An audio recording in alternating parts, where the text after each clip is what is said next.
Rosa, ¿qué tal? Bienvenida a Todo lo que nos gusta. ¿Cómo estás? Bien, ¿y tú? Yo muy bien. Es la primera vez que me lo pregunta el entrevistado, que qué tal estoy yo. Muchas gracias por preguntármelo.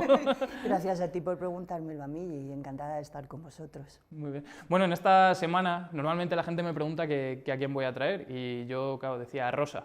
Y como justo este fin de semana viene Rosa López Ávila, me decían, pero a Rosa la de OT, y yo no, a Rosa, no a Rosa España, a Rosa la de Ávila, a Rosa la arqueóloga municipal. Así que nada, bueno, yo creo que probablemente tengas cosas más interesantes que decir que Rosa López, por lo menos sobre nuestra ciudad. ¿Qué te parece? Me encanta. Yo cuando decidí quedarme aquí han ido siendo concatenaciones ahí de cosas y demás, pero realmente a mí me gusta mucho la ciudad, me encanta. Bueno, no sé si has escuchado su canción, a ella también le gusta, parece, la ciudad. Sí, sí, hombre. A ver, es una ciudad muy atractiva. Es verdad que la gente cuando llega, todo el mundo se queda muy impactado, ¿no? De los monumentos, de la muralla, de todo ello. Entonces, lo que es una pena es que no seamos capaces de ver la importancia de lo que tenemos, es que es muy importante. Bueno, Rosa, en esta entrevista vamos a abordar sobre todo Ávila, su patrimonio, sus monumentos, pero bueno, también vamos a abordar tu figura.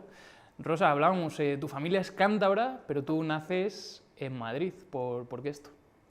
Pues mi familia toda entera es cántabra, no ha salido de allí nunca jamás y tal, pero mi padre se fue a trabajar a Madrid, mi madre es del mismo pueblo que él y cuando se casaron se fueron a vivir los dos a Madrid, entonces mi hermana y yo nacimos. Mi padre siempre decía que Madrid le había dado todo, pero que él nunca había entrado en Madrid. Y entonces en el momento, al día siguiente de jubilarse, se fue a nuestra casa de Santander y pues es como nuestro paraíso de todos. Yo he vivido siempre en Madrid, he estudiado en Madrid, tengo mis amigos en Madrid y en Cantabria pues me pasaba todos los veranos completos. Nos mandaban allí cuando acababa el curso en junio y volvíamos en septiembre, mi hermana Pacífica y yo a Silvestrada. Y entre Madrid, Cantabria y Ávila, ¿con qué te quedas? Buf, no puedo, es que es imposible, o sea, cada uno tiene sus cosas. Es verdad que yo utilizo Cantabria para relajarme, para desconectar de todo, me voy a Cantabria. Madrid es mi Madrid, o sea, yo quiero muchísimo Madrid. Me hace mucha gracia todas esas condicionantes que la gente le pone, ¿no? De cómo los madrileños pues debemos estar todo el día en el cine y en el teatro y no sé. Y cuando vives en Madrid haces exactamente el mismo tipo de vida que haces en los demás sitios, ¿no? Y Ávila es como el sitio acogedor, ¿no? El sitio que me ha acogido y que yo realmente cuando me casé, que fue cuando me vine a vivir a Ávila, vivíamos en San Antonio y yo siempre digo que yo seguí viviendo en Ávila porque vivía en San Antonio. San Antonio era como mi familia, ¿no? O sea, daba igual, mi hija era muy chiquitina y me la cuidaba todo el mundo estaba pendiente de nosotras, entonces o sea, para mí fue vital. Mi segunda familia está en San Antonio, los quiero mucho. Suelen decir de los castellanos que somos gente cerrada, ¿no? Pero por ese lado, luego también somos acogedores, ¿no? Siempre estamos abiertos a recibir al que viene de fuera y a meterle en nuestra casa. Totalmente, pero además es la entrega absoluta, o sea, no es esto y quiero, y no, es la entrega absoluta. O sea, yo la gente que tengo en San Antonio, que ya son abuelos los que nos acogían a nosotros, ¿no? Entonces, pero siguen siendo todos igual, te abren las puertas y te la han abierto como si fueras una hija más. No te piden nunca nada, o sea, yo a mí en San Antonio nunca nadie me ha pedido nada, ¿no? Y me han dado todo. Entonces, sí, o sea, yo quiero mucho Ávila y ya el centro de Ávila para pasear, pues que no voy a decir nada. ¿En qué barrio de Madrid te criaste? ¿En qué zona? En Chamberí. Chamberí. Yo he vivido también allí. He vivido en Donoso Cortés. ¡Oh, qué bonito! O sea, muy cerca de mí porque yo vivía en Santa Engracia. Ajá. Entonces, pues un buen sitio para vivir. ¿Cómo fue criarte allí? Para mí muy bonito, porque, a ver, o sea, me gustaba mucho irme a Santander con mis primos y todo, pero yo me lo pasé pipa en el colegio Y la facultad, yo si tuviera que volver a otro mundo, volvería a la facultad. Me gustó mucho. También es verdad que como vivía en Santa Engracia, yo solo tenía que andar un poquito, coger Justo el lo que F. estaba pensando, digo, qué suerte tenía de poder ir Claro, casi... podía ir andando. Sí, sí, más de un día irías andando, ¿no? En Pero primavera en primavera y verano, cuando me iba a buscar mi novio y esas cosas tan bonitas de la juventud, volvíamos andando, pero iba en el F y es que era maravilloso aquellos campos y buah, era muy bien. Entonces, y luego las fiestas de la universitaria y a mí la vida en Madrid fue fantástica, fantástica. O sea, yo todo lo que tengo son buenos recuerdos de Madrid.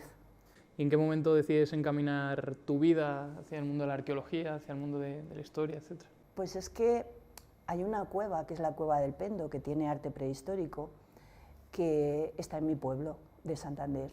Y además estaba porque cuando salieron las pinturas rupestres, se quedó el gobierno cántabro con los terrenos, pero eran terrenos de la familia de mi padre, eran campos de esos, porque claro, mi familia pues tenían lo típico de los campos, las vacas, o sea, lo típico de Cantabria, vamos.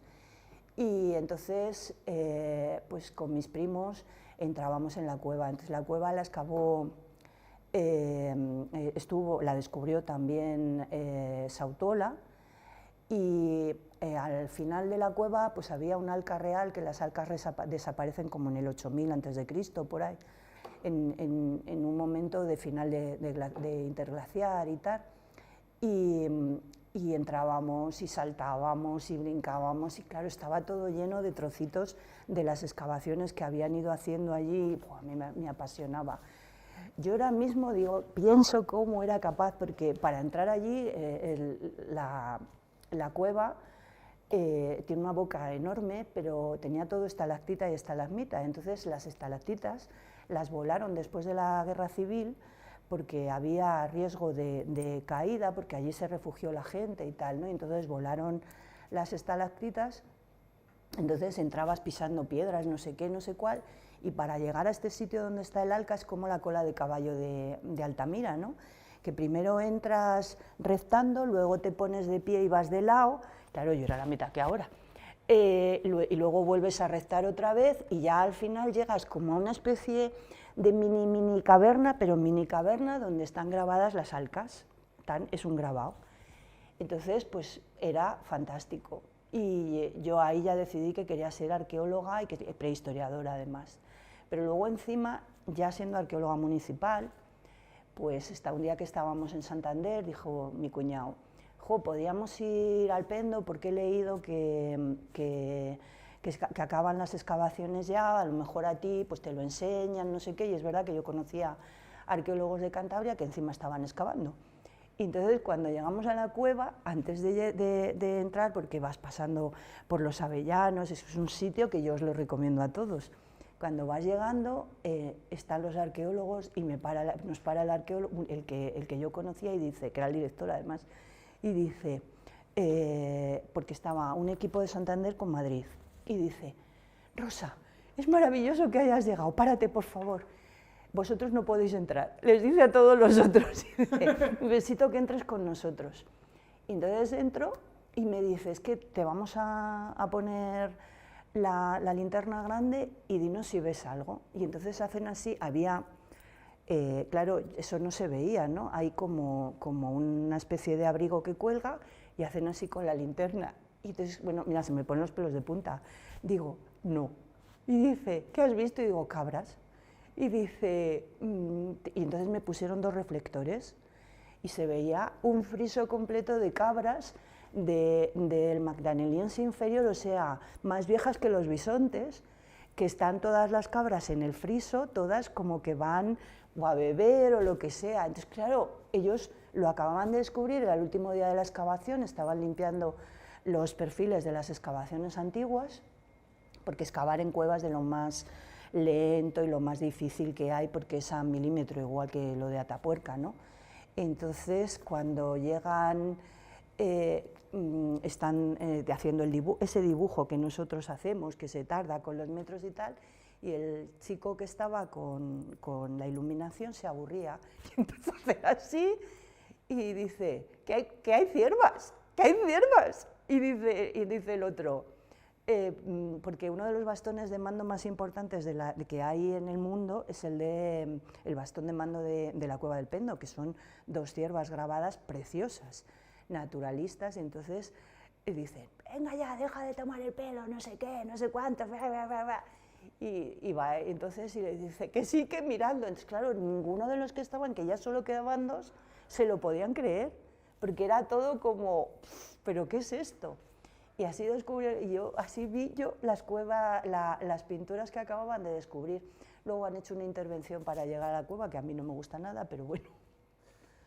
Cuando estás ante, por ejemplo, estas pinturas rupestres o estos grabados, o incluso cuando estás delante de la muralla, no sé, a mí me pasa a veces, no sé si tienes una sensación de, joder, es un nexo de unión entre tú y una persona que vivió hace miles de años.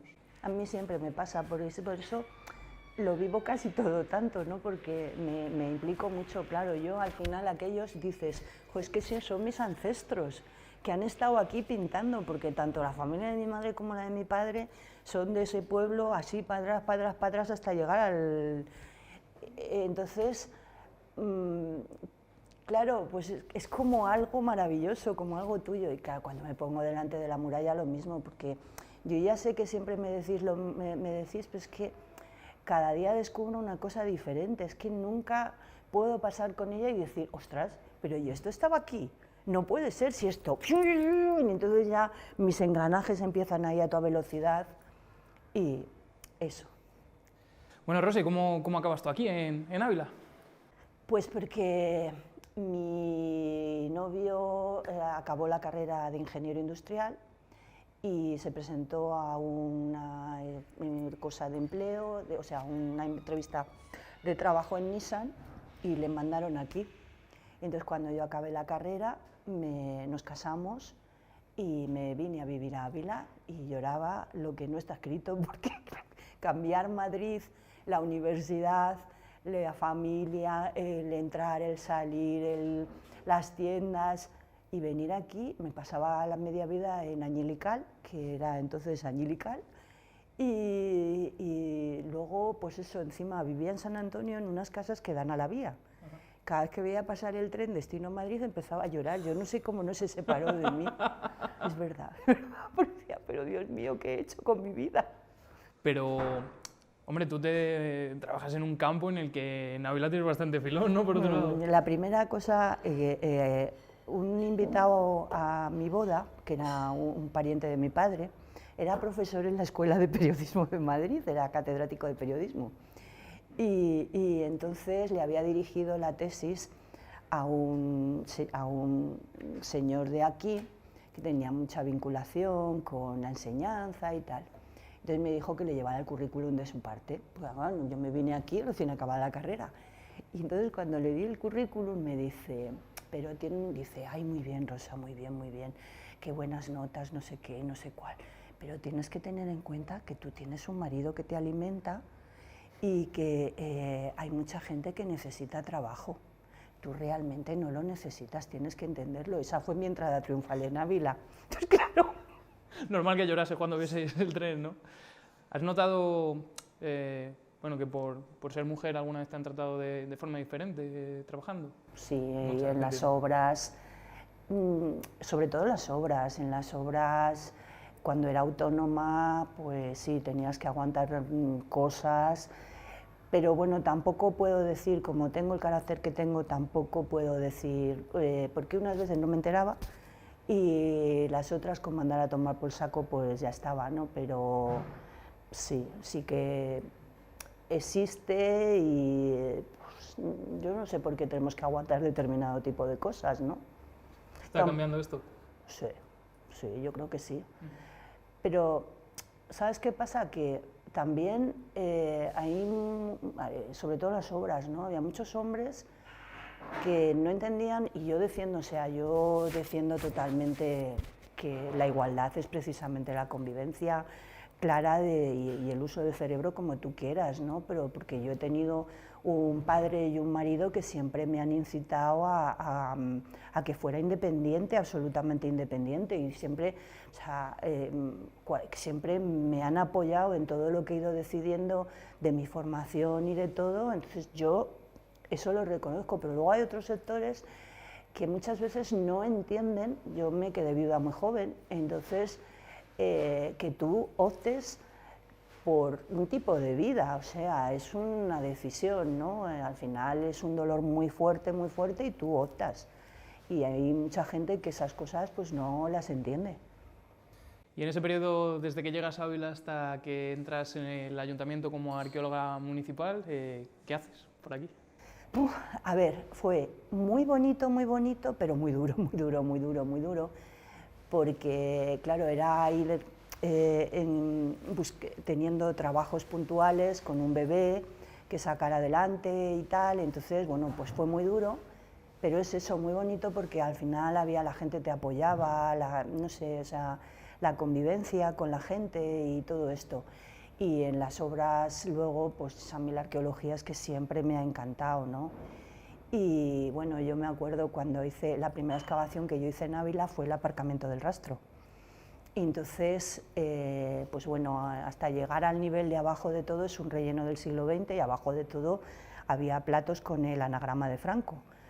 Pero de repente al pasar la máquina así en la parte como que sube de la roca, se quedaron 2 cuevas abiertas. Y entonces, claro, empecé allí a excavar y eran unos hilos mudéjares. Entonces me acuerdo, porque estamos en el 91, me parece, y cuando yo dije, jo, es que esto es mudéjares, que estas cerámicas son mudéjares. Rosa, no te vuelvas loca porque aquí no ha habido mudéjares, aquí eran los castellanos, los cristianos. Y yo, ya, pero es que las cerámicas son mudéjares, yo no me lo puedo inventar, es que son del siglo XIII. Y hicieron venir a un especialista de Madrid con todas las cerámicas allí, que confirmó que eran mudéjares del siglo XIII y que dijo, por fin un yacimiento medieval como Dios manda en Ávila. Entonces me sentí muy realizada. ¿Ha existido aquí en Ávila, respecto a otros pueblos que no fuesen los cristianos, cierta, no sé, como que se les ha tratado de oscurecer su paso por nuestra ciudad? Yo creo que es que el problema es que la historia se manipula demasiado, entonces la historia simplemente hay que cogerla y verla en toda su dimensión. Entonces, las religiones han tenido mucha importancia, pero cuando yo empecé con todo esto, pues realmente es lo mismo que los romanos. ¿Cuántos romanos tiene que haber? Romanos, que no es Italia. ¿Cuántos tiene que haber para conquistar Europa, media Asia, medio África? ¿Cuántos? Pues lo que hacen es la aculturación. Cuando llegan los islámicos a España pasa lo mismo. O sea, cuando ellos llegan vienen muy pocos. Entonces, ¿qué hacen?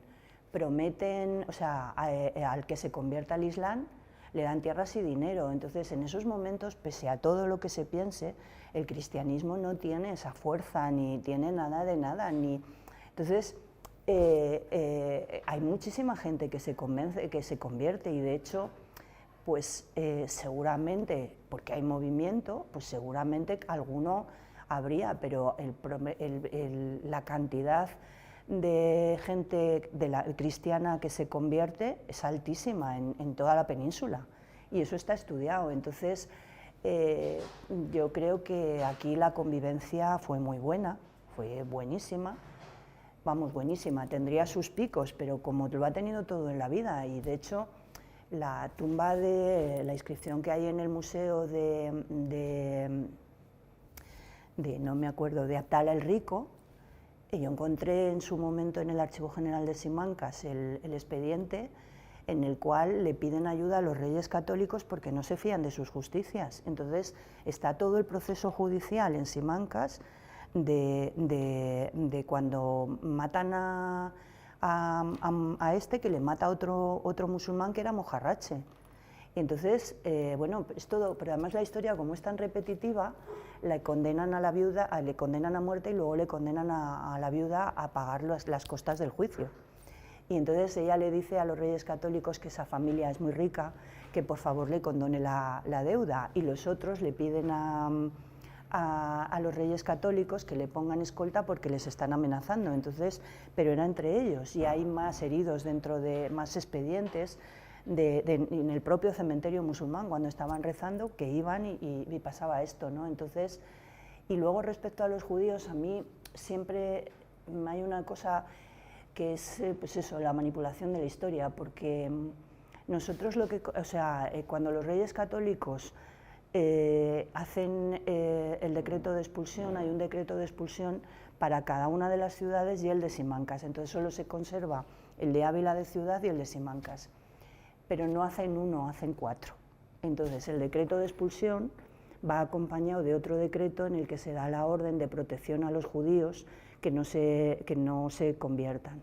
Otro en el que se le devuelva todos los impuestos que hayan pagado hasta el momento en que se vayan. Y otro de la protección de sus casas y de que no se las puedan malcomprar, ni agredir, ni nada de nada. Entonces yo creo que todo junto es una cosa diferente a lo que se ha vendido, ¿no? O sea, que nosotros mismos seamos los que estamos haciendo nuestra leyenda negra, pues es como un poco triste. Eso pasa mucho con este país.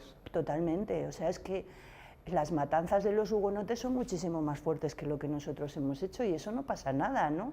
Y en el momento que yo no voy a defender lógicamente la Inquisición, pero es que yo creo que cada tiempo tiene su cosa. Sí, solemos ser muy presentistas. Claro, entonces no puedes estar... Pues no, o sea, es una cosa y ya está, y esto de pedir perdones, y pues no sé, yo no lo entiendo, o sea, es que la historia es tan cíclica que deberíamos estar siempre pidiendo perdón, pues que a nosotros ninguno ha venido, los romanos, nadie ha venido a pedirnos perdón por invadirnos y acaban con los betones. Y yo no he visto que a nadie se le ocurra decir, uy, que venga alguien a... Dios mío, qué charco me estoy metiendo. No. Y hablando de betones, me han dicho que también trabajaste en Ulaca. En Ulaca y en Cogotas. Es que es uno de los sitios que más me gustan de la provincia de Ávila, Ulaca. No sé si para ti tiene una energía como especial, ¿no?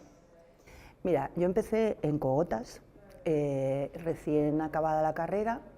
Yo estaba haciendo las prácticas en el museo y recién casada y recién venida a Ávila, y me fui a excavar a las Cogotas, porque era mi profesor de la carrera, uno de ellos, el que lo dirigía. Entonces, luego él fue el que me apoyó cuando presenté un proyecto de investigación para Ulaca y fue él el que me apoyó. Entonces, bueno, en ese proyecto de investigación en el que, bueno, pues me ayudaba más gente y tal, ¿no? Hicimos una prospección y en esa prospección ya encontramos la necrópolis, que está publicada en el Diario de Ávila en el año 2000. Y no sé si 2000 o 2002 hay una publicación donde está la necrópolis y las canteras, la necrópolis. Entonces es un sitio absolutamente mágico. Y yo siempre pensé, con las cronologías que se barajaban, que son las cronologías de Cabré de los años 30, pues siempre era muy fácil, había una historia muy fácil. Los castros se abandonan, se suben a Ulaca, aparece Ulaca, y que ya es mucho más potente, y luego ya bajan a Ávila. Era algo perfecto, hasta que hemos excavado la muralla romana y todo se me ha venido abajo. ¿Y cuál es la teoría ahora? No, es que no, o sea, creo que hay que reestudiar las cerámicas, hay que volverlas a reestudiar, porque creo que Cogotas tiene un periodo de ocupación más largo, que hay momentos en los que Cogotas está coincidiendo con Ulaca, que es verdad que la mayoría se deben ir allí porque los ataques de los romanos, o sea, al final es una zona de guerra, aunque estamos en lo mismo, o sea, no, es que no pasa nada porque los betones por aquí no vienen, no sé qué, no sé cuál. Es que les llegan las referencias, que la gente se mueve, que no hay... O sea, hay comercio entre todos ellos y comercio con Europa y hay influencias de Europa hacia acá, que parece que lo hemos inventado nosotros, pero no, son los movimientos de las poblaciones en el 1200 a.C. están moviéndose. Entonces, pues parece totalmente que ante la presencia de todos estos ejércitos y tal, se produce un reamurallamiento y sí que coincide un poco con la fase más importante de Ulaca, ¿no?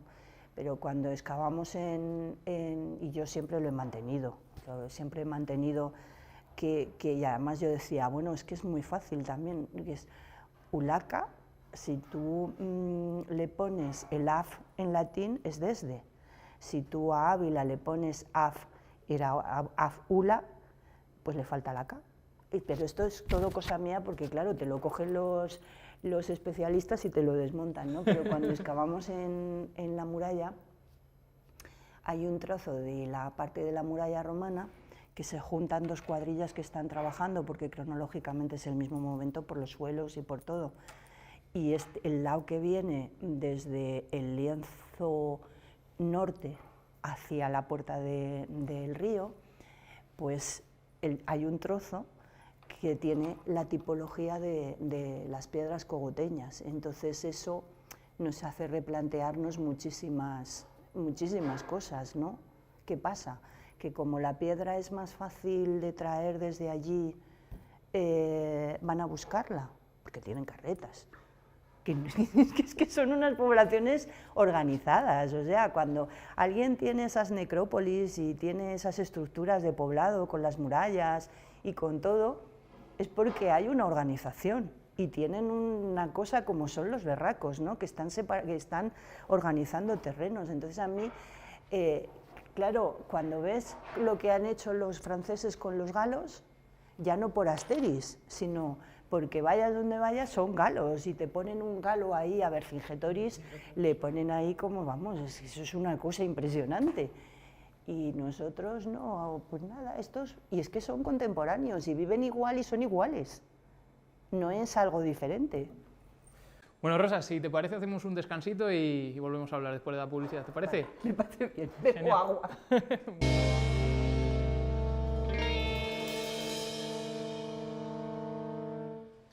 Rosa, estamos de vuelta. ¿Qué tal estás? ¿Te lo estás pasando bien? ¿Estás disfrutando? Sí, me estoy pasando pipa. Luego no sé lo que había hablado, pero bueno. Esto es lo bonito luego, verte a ti misma, ¿no? Y decir, anda, mira lo que he dicho. Pero bueno, yo creo que no te están metiendo en ningún jardín, estás siendo muy correcta. Muy correcta. Al final es lo que yo pienso. Eso es. Bueno, pues si quieres hablamos ya de tu paso como arqueóloga municipal. Cuéntanos un poco en qué consiste tu trabajo exactamente aquí en Ávila.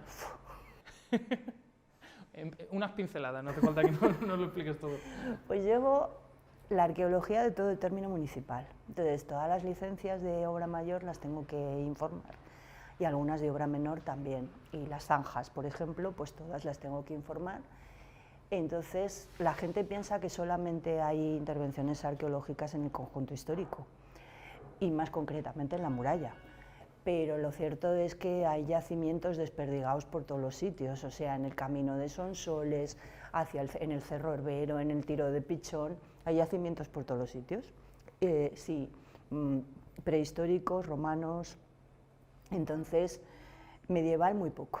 Entonces, pues hago eso, luego llevo el patrimonio mundial, que me encanta, y la gestión de la muralla. La muralla es sin duda el elemento icónico de nuestra ciudad, por lo que somos conocidos en todo el mundo, pero muchas veces yo creo que también perdemos un poco de vista de la importancia que tiene, ¿no? Porque ¿qué importancia relativa tiene la muralla de Ávila en el mundo? Pues mira, por ahí yo creo que si yo te pregunto a ti por qué no se tira la muralla de Ávila, ¿por qué no se tira? Pues no lo sé, no... Mucha gente te contesta porque éramos tan pobres que no teníamos dinero para tirarla. Yo entiendo que será un poco también por la ubicación geográfica y otro poco por, no sé, quizá... Sí. A ver, no hay presión, es cierto que no hay presión demográfica, no hay presión demográfica, no hay presión industrial. La muralla también está en un lugar donde tampoco molesta mucho, ¿no? Sobre todo... Pero en estas circunstancias había cantidad de sitios, en España y en Europa. No somos los únicos que no teníamos presión de ningún tipo. Aquí, cuando coges las actas municipales del siglo XIX y lo comparas con lo que se está publicando de atirar las murallas, pues, por ejemplo, el artículo más conocido de atirar las murallas es 1950 en Barcelona, porque se consideran opresivas, fiscalizadoras, un elemento opresor de la población y de los que la hicieron y de los esclavos y de tal, ¿no? Y entonces hay que tirarlas. Y los portazgos y todo. Y eso pasa en 1850. Y en 1850 Ávila lo que hace es crear una ordenanza para la protección de la muralla, con una persona dedicada a ver la muralla, a gestionar, a ver... Así de modernos éramos. Así. Entonces, a lo largo de todo el siglo XIX lo que están haciendo es buscar siempre, se cae un trozo. Hay que buscar dinero para repararla, hay que buscar dinero para repararla. Es verdad que la pobreza, no la o sea, bueno, si es que siempre ha sido igual, o sea que tampoco nos vamos a extrañar, salvo en el siglo XII. Entonces, pues a lo largo de todo el siglo XIX hay que conservarla, hay que conservarla, hay que conservarla. Y hay un momento, no me acuerdo exactamente el año, el siglo XIX, que hay un alcalde que dice que no solamente, yo creo que es cuando Madoz escribe que se demuela ya, que no solamente no hay que tirarla, sino que hay que buscar, que es el símbolo de la ciudad, y que hay que buscar los medios para conservarla. Y entonces en 1884, es que yo creo que es una historia tan bonita y que además, o sea, hay que estar muy orgulloso de ellos. Pues en 1884, en un pleno, deciden que le van a decir al Ministerio de Cultura del momento que les ceden la muralla, pero previamente tienen que declararla monumento. Entonces la declaran monumento. En ese momento ya se protege y entonces se la ceden. Y es todo seguido, el Ministerio acepta, la declaran monumento en marzo de 1884 y a continuación el Ayuntamiento le regala totalmente la muralla a cambio de que la protejan, y inmediatamente el Ministerio de Cultura del momento le encarga a Repulles y Vargas que venga a hacer el estudio de toda la muralla. De hecho tenemos alguna foto, los planos y tal, de en qué situación están, para empezar una restauración completa de la muralla, y es la primera gran restauración de la muralla en ese momento en el que todas están desapareciendo. Entonces yo creo que con todas las cosas que evidentemente son así, ¿no?, de presión, de todo, pero es que además existe eso otro y está escrito. Entonces creo que hay que valorarlo muchísimo, porque gracias a eso tenemos una de las mejores murallas del mundo, ¿no? Entonces, pues, y de las más auténticas. ¿Queda algún secreto de la muralla todavía por...? Muchísimo, muchísimo, muchísimo. ¿Sí?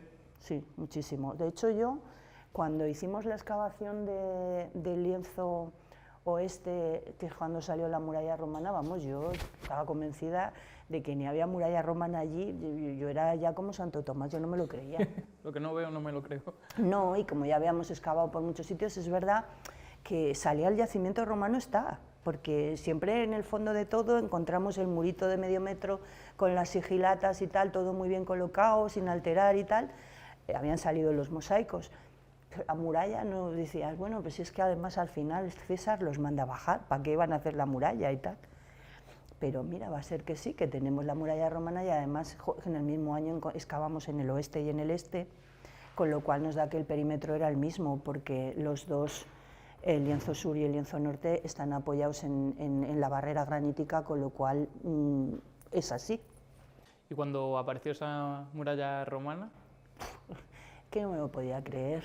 O sea, era una cosa que decías, no, bueno, yo y mis compañeros, no puede ser, no, es imposible, imposible. Y vas bajando, y es que además es una excavación que fue como lo que estudias en la carrera del libro abierto, en el cual te encuentras una estratigrafía perfecta, todo sellado, todo y tal. Y entonces, pues eso, fue muy bonita, muy fácil, muy interesante, muy todo. Y dentro de esos secretos que todavía oculta la muralla, ¿cuál crees que se pueden desvelar en corto plazo? A lo mejor, al parte del relleno, si alguna parte de toda la zona, a mí, la parte de la muralla detrás de la imagen de la Santa, la tengo muchas ganas, porque con esos sillares y todo eso, es que es como muy tardoantigua, muy, no sé, entonces esa nos va a dar muchas pistas de todo, del Alcázar, de la muralla, de la cronología de la muralla, de si realmente todo el sistema defensivo que se hace vinculado al Alcázar antes de la Alhóndiga y de todo esto, todo eso estaba fuertemente defendido. Pues si todo eso se corresponde a la muralla primitiva, que se ha tapado, porque lo que sí que tengo muy claro ahora mismo es que nunca dejó de haber muralla. O sea, en peores o mejores condiciones estaba. Y La Haya luego, es verdad que también tenemos parte de la muralla de la repoblación, de la del siglo XI, pero la muralla espectacular del siglo XII con Alfonso VIII, las iglesias, es que es un momento que yo no sé, o sea, es que es el esplendor máximo que puede tener una ciudad. Y hablas de esa zona de la muralla detrás de la Estatua de la Santa, que precisamente se ha bombado. Hay que estar muy pendiente, ¿no?, de este monumento. Bueno, eso ya lo tiene el Ministerio de Cultura, se va a intervenir. Se va a intervenir porque la suerte de que en 1884 se la regaláramos al Ministerio de Cultura es que están ahí para apoyarnos. Es una relación muy buena con ellos. Pero aún así hay que estar muy pendiente porque, por ejemplo, este mismo año, el año pasado, también vivimos ese desprendimiento. No podemos olvidarnos de que esto no es papel maché, que es un monumento vivo y que hay que estar cuidándolo. Y cuando ves los expedientes, en los años 70, por ejemplo, para no irnos muy atrás, pero en los años 70, la Puerta de San Vicente tuvo 3 intervenciones seguidas. En un periodo de 10 años hubo que intervenir 3 veces seguidas con los problemas similares a los que estamos teniendo ahora, ¿no? Entonces, es como que el clima le afecta mucho. Estamos haciendo ahora el informe periódico de la UNESCO y una de las cosas que más insistencia hacen es precisamente en eso, cómo está incidiendo el cambio climático sobre los monumentos y claro, sobre los monumentos sobre todo, está incidiendo de forma importante, pero está incidiendo en eso, está incidiendo porque al final la migración de las aves también crea un ecosistema que es muy importante para el mantenimiento y todo ello de la muralla, ¿no? O sea, la presencia de los vencejos es algo muy importante y sin embargo la población mundial de vencejo también está teniendo problemas, entonces... Si quieres abordamos ahora uno de los momentos más críticos que ha vivido esta ciudad en los últimos tiempos y es cuando se construye el edificio de Moneo. Precisamente con la última persona que estuvo por aquí también hablé de este tema, con Nacho Paradinas, que él desde su perspectiva de arquitecto pues también me estuvo hablando un poco de lo mal que lo pasó en ese momento. ¿Por qué llegamos a ese punto de que casi perdemos esa declaración como Patrimonio de la Humanidad? Pues porque realmente la declaración de Ávila es una declaración de 1985, es de las primeras que hay, son las primeras ciudades que hay en España, son Ávila, Segovia y Santiago de Compostela. Y entonces, pues directamente lo que hacía la UNESCO cuando estaba creando esta lista era dirigirse a los países y entonces les decía que qué tenían en su país que fuera lo suficientemente importante como para ser patrimonio mundial. Y entonces, en el caso de España, pues presentaron varios sitios y de Ávila lo que presentaron fueron las murallas. Y Comos, que ya existía en aquella, bueno, existe desde el principio, y Comos Internacional dice que, y Nacional, los dos, dicen que no pueden ser declaradas las murallas porque las murallas no se entienden, llamadas además las murallas, no la muralla, ¿no? Y pues, sin las iglesias extramuros y sin los palacios. Entonces se decide la declaración de Ciudad Vieja de Ávila y sus iglesias extramuros. ¿Cuál es el problema? Que la declaración de Patrimonio Mundial lleva implícitos un montón de cosas que nadie sabía, pero no nadie aquí, nadie en Madrid. Entonces, pues siguen apareciendo sitios declarados Patrimonio Mundial en España, todos estamos muy contentos, es mentira que venga con dinero, es mentira que venga con todo, lo que tiene es un montón de cosas que tienes que cumplir.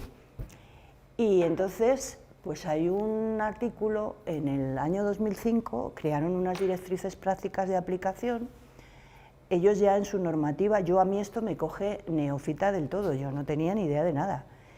Y entonces hay un artículo, que creo que es el 179, que dice que cuando se va a hacer una obra que sea susceptible de modificar el valor universal excepcional, tiene que ser comunicado a la UNESCO. Y entonces, pues claro, nosotros no teníamos ni idea de todo eso, tampoco pensábamos que el impacto, ¿no? Porque esto es una decisión que está en el planeamiento, las aprobaciones son colegiadas, todo, ¿no? Y entonces, bueno, pues hay una denuncia en la UNESCO, en la cual lo que se denuncia es la demolición de los edificios y la no catalogación. Pero claro, el expediente de todo esto duró 10 años y nadie dijo nada de la conservación de esos edificios, ¿no? Y entonces, porque el edificio no estaba acabado, y que entonces luego ya, pues claro, surgió el tema del color del edificio, del tamaño del edificio, de todo. El informe de ICOMOS Nacional fue demoledor, y entonces dijeron que, dijo la UNESCO que iba a mandar una comisión internacional. En España no había habido nunca ninguna denuncia de este tipo, ni comisiones internacionales. Estábamos todos igual de pez. Estaba pez el gobierno, la Junta, nosotros y todos, ¿no? Y con mucho miedo, entiendo. Sí, porque, o sea, claro, al final el riesgo de que entráramos en la lista en peligro estaba ahí. Y claro, el problema es que para salir de la lista en peligro, si ellos determinaban el impacto del edificio, solo se puede ser la demolición. La demolición. Con lo cual, pero yo lo recuerdo porque aprendí lo que no está escrito. Yo me acuerdo de uno de los arquitectos italianos, que eso era de renombradísimo, unas cosas allí, es que era todo el mundo que yo me sentía, una arqueologuilla, que le pregunta a Moneo que por qué ha adoptado, pues es que esa frase me dejó, porque dije, Dios mío, ¿cómo hablan?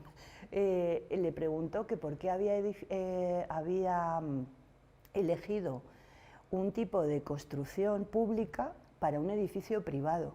Que yo miraba al Moneo y decía, y claro, o sea, por eso mucha gente le llama el hospital, el no sé qué, el no sé cuál, porque eso, ¿no? El fallo de la UNESCO fue que el edificio no era el más acertado para esa zona, que el color no era el apropiado, que la altura competía con la iglesia y con la muralla, pero que si Ávila volviese a optar a ser patrimonio mundial, su valor seguía manteniéndose, ¿no? Entonces, bueno, todo es que aquello fue porque la visita no era al Moneo, era toda la zona declarada, o sea, que toda la zona declarada era todo el recinto amurallado, todo. Yo me acuerdo que cuando estábamos haciendo la inspección porque iban a venir, nos dimos cuenta que en Capitán García Villarroel colgaban las sábanas al lado de la muralla. Estaba, o sea, toda esa explanada allí, claro. Dice, no podéis, ¿no? Surgir no sé cuántos, y ya luego se prohibió aquello y tal, no sé cuántos, pero fue, o sea, yo aprendí muchísimo, ¿no? Porque a partir de ese momento nos monitorizaron y tuvimos que empezar a hacer toda la documentación que nos iban pidiendo, entonces siempre con la espada aquí puesta, hasta que en 2007 nosotros lo que le planteamos cuando vinieron ya, una vez que ya estábamos relajados y tal, pues yo me acuerdo subida en la muralla que les dije, pero veis, es que esto es una cosa, yo no había entrado nunca en patrimonio mundial, ni sabía lo que era, vamos, que me tuve que estudiar lo que estaba declarado. Y yo les decía, es que esto es un poco incongruente. Mirad, fijaros aquí, estábamos en el Inzo Norte, ¿no? Y digo, os ponéis aquí y resulta que esa iglesia, San Vicente, está declarada. Y la de la otra esquina está declarada. Y por en medio se quedan estas otras que mirarlas, son románicas igual. Y detrás el convento, pero si nos vamos al otro lado estamos igual. Y dijeron, oye, pues es cierto que, joder, es que sí, pues lo tenéis que plantear. Total, que luego les llevamos a Santo Tomás. Y cuando llegaron a Santo Tomás, pues es lo que te digo de que la gente ve cosas que nosotros no vemos. Yo, o sea, de verdad que yo aprendí lo que no está escrito con ellos, porque de todo, de la muralla, de la estructura urbana de la ciudad, de los colores, de la iluminación, es que es otro mundo completamente distinto. Y me gustó mucho además. Y cuando estábamos en Santo Tomás, o sea, es que disfrutaron, y el francés que era horrible, o sea, el francés era también un arquitecto, y es de los de, porque cuando se quemó Notre Dame y todo el mundo salía diciendo lo que iban a hacer y lo que no, hasta el presidente, pues claro, la organización que tienen en Francia es la leche para todo esto. Entonces, en las écoles hay una que es de arquitectura de restauración y todo esto, es muy fuerte la oposición, es muy fuerte todo, salen de allí. Y entonces hay uno, no sé, no es por distrito, porque es como por zonas muy grandes de París, entonces al total no me acuerdo cuántos son, pero no son muchos, y entonces esos son los que se reúnen para decidir. Por ejemplo, cuando se restauró Chartres, pues son ellos los que lo deciden, ¿no? Entonces, claro, en Notre Dame pasa lo mismo, y nos tocó uno de esos. Y encima le tocaba toda la zona de Niza, todo eso del sur. Madre mía, o sea, era horrible. Entonces ya se relajó por fin, en Santo Tomás se relajó y nos dijo, pedidlo. Y yo dije, adelante, adelante, porque si este lo dice.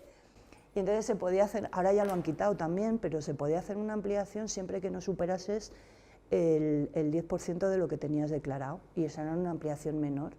Y entonces nos ampliaron, miramos qué iglesias podíamos meter para no superarlo, que fueran de las que lo rodean, más los 3 conventos. Hicimos el cierre pues porque los conventos es una línea, las iglesias románicas es otra y la muralla otra. Entonces, pues claro, o sea, nosotros nos matábamos con la ley nacional, ¿no? La ley nacional tiene el Vic, que era San Pedro, la muralla y el entorno, y allí se juntaban los 2 entornos, con lo cual estaba protegido por nuestras leyes y por nuestro planeamiento, pero nosotros no teníamos marcada la zona de amortiguamiento, que tiene que ser una línea continua alrededor de todos los monumentos que están declarados, con diferentes sistemas de protección. Entonces, claro, ahí teníamos que proteger las vistas, los colores, todo.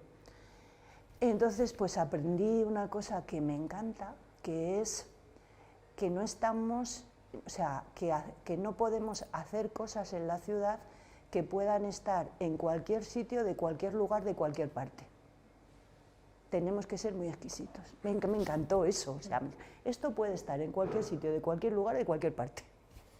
Ya por último, terminando un poco esta conversación, ¿cuál es tu lugar favorito de Ávila?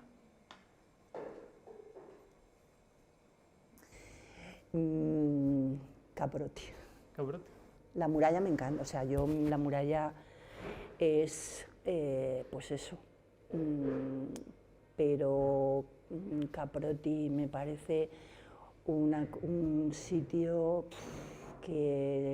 maravilloso, me encanta Caprotti. Bueno, Rosa, pues hemos terminado, ¿te lo has pasado bien? Me lo he pasado estupendamente. Yo también mucho. No ha sido muy incisivo, o sea que bien. Bueno, Rosa, pues muchas gracias por venir. Gracias a vosotros. Y nos vemos por Ávila. Exactamente, que encontremos algo nuevo.